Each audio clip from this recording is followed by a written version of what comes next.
ایک واقعہ سناتا ہوں بڑا مزے کا۔ اشفاق احمد لکھتے ہیں واقعہ ایسے ہے کہ ایک بادشاہ کی سلطنت تھی، اس سلطنت میں ایک شخص تھا، اس کے پاس ایک انتہائی نایاب گھوڑا تھا، اتنا نایاب کہ بادشاہ اس کا شدائی ہو گیا، اور بادشاہ بہت زیادہ شدائی تھا گھوڑوں کا۔ بادشاہ نے کہا یار اس شخص سے یہ گھوڑا لے آؤ، میں نے خریدنا ہے۔ اس کا وزیر گیا، شخص کو کہا کہ گھوڑا بیچ دے اپنا۔ اس نے کہا کچھ اور مانگ لو، لیکن گھوڑا یہ کہ بچپن سے میری اس کے ساتھ افیلیشن ہے، جذبات ہیں، بیٹوں کی طرح پالا ہے۔ اس نے کہا گھوڑا میں نہیں دے سکتا، گھوڑا مجھے بھی بہت پسند ہے۔ بڑا حیران ہوا، وزیر واپس چلا گیا۔ بادشاہ کو یہ بات برداشت نہ ہوئی، اس کو غصہ آیا، اس نے کہا اچھا، اس نے کہا میں چلتا ہوں۔ بادشاہ خود آ گیا۔ بادشاہ نے کہا کہ منہ مانگی رقم تجھے دوں گا، جو تو کہتا ہے تجھے دوں گا۔ اس نے کہا بادشاہ سلامت آپ جان مانگ لیں، لیکن یہ کہ یہ نہیں میں دے سکتا، میری ویلیوز کے خلاف ہے یہ بات کہ میں اپنا پالا ہوا گھوڑا جو ہے وہ اس طرح بیچ دوں، مجھے ہے ہی نہیں ضرورت ہی نہیں مال کی، اللہ نے دیا الحمدللہ۔ اب لوگ جمع ہو گئے، یہ دیکھ رہے تھے سارا ماجرا۔ لوگ آپ کو پتا ہے جینا حرام کرتے ہیں۔ بادشاہ نے کہا اچھا چل تجھے میں آدھی سلطنت دے دوں گا، بادشاہ نے ٹیسٹ کرنے کے لیے۔ اس نے مسکرا کر کہا کہ نہیں۔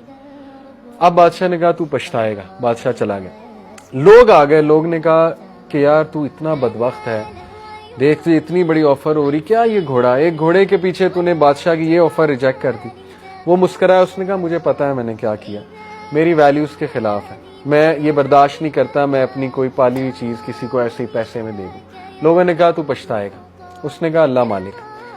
اب ہوا یہ واقعہ آگے جاتا ہے کہ وہ گھوڑا بھاگ گیا استبل سے تقریباً چند دن بعد۔ اب آپ دیکھیں لوگوں نے کس طرح مینٹل ٹارچر دیا ہوگا۔ لوگوں نے کہا کہ ہن حرام ہے، اگر اس گھوڑے کو بیچ دیتا تو آج تیرے پاس پیسے بھی ہوتے، آدھی سلطنت کا بادشاہ بھی ہوتا، کیا ملا، بھاگ گیا۔ ایک جانور جس سے تو نے وفا کی، دیکھ جانور نے تیرے سے وفا نہیں کی، چلا گیا۔ وہ مسکرایا، اس نے کہا بس یہی تھا قسمت میں، کوئی بات نہیں، میرا اس کا ساتھ اس طرح لکھا ہوا تھا، اللہ تعالیٰ نے جو دینا ہے دینا، ہو سکتا ہے اللہ مجھے اس کے بدلے بہت کچھ دے دے۔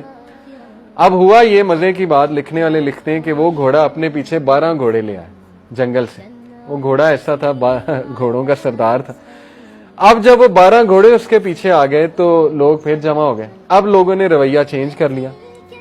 بتانے کا مقصد پتہ ہے کیا رائٹر کا، کہ لوگ چینج ہوتے ہیں واقعات کے مطابق، حالات کے مطابق۔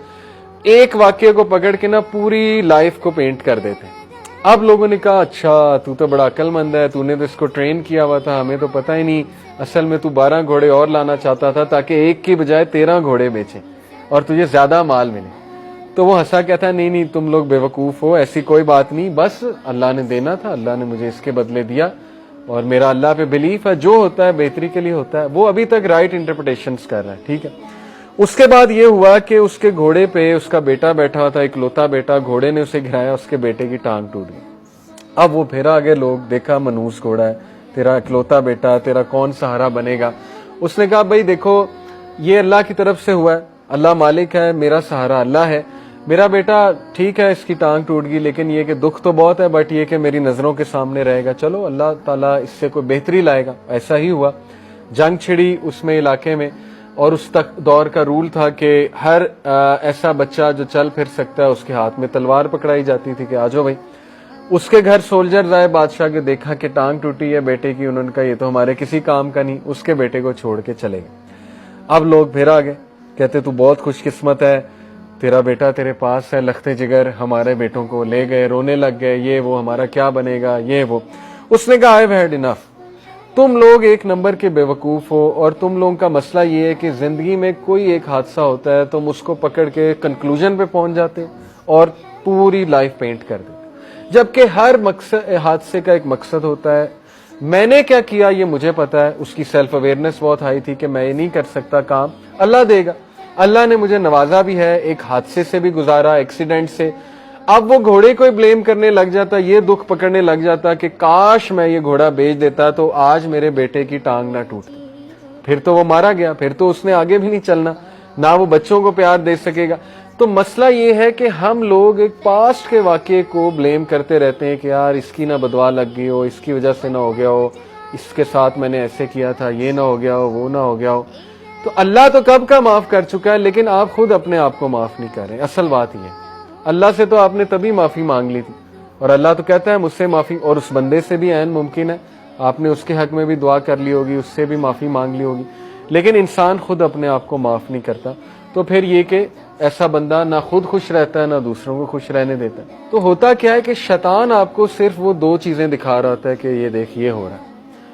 اس لیے ایسے موقع پہ جب بہت زیادہ جذبات حاوی ہوں، بہت ایموشنل ہوں، آپ بہت فرسٹریشن کا شکار ہوں، اس وقت اپنے آپ کو اس ایونٹ سے ڈس ایسوسیٹ کر کے تھوڑا سا نکل کے اس زون سے کچھ پازیٹیو چیزیں بھی دیکھیں، ضرور موجود ہوں گی وہ پازیٹیو چیزیں، اور رائٹ انٹرپریٹیشن کریں۔ اگر آپ سے نہیں ہو رہی، اسی لیے کہتے ہیں کسی عقل مند بندے سے بات کر لیں، ہو سکتا ہے وہ آپ کو دکھا دے۔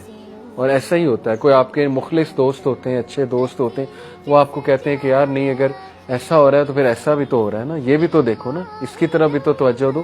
اسی لیے کہتے ہیں نا اپنی نعمتوں کی طرف بھی تو دیکھو نا، وہ جو چند ایک چیزیں تمہاری زندگی میں چل رہی ہیں انہی کی طرف توجہ دی ہوئی ہے، اور اس کے بعد نعمتیں تو دیکھ ہی نہیں رہے ہم۔ اللہ نے صحت دی ہے، اللہ تعالیٰ نے لوگ محبت کرنے والے دیے ہیں، بہت سی چیزیں دی ہوں گی، تو میکنگ دا رائٹ انٹرپریٹیشن۔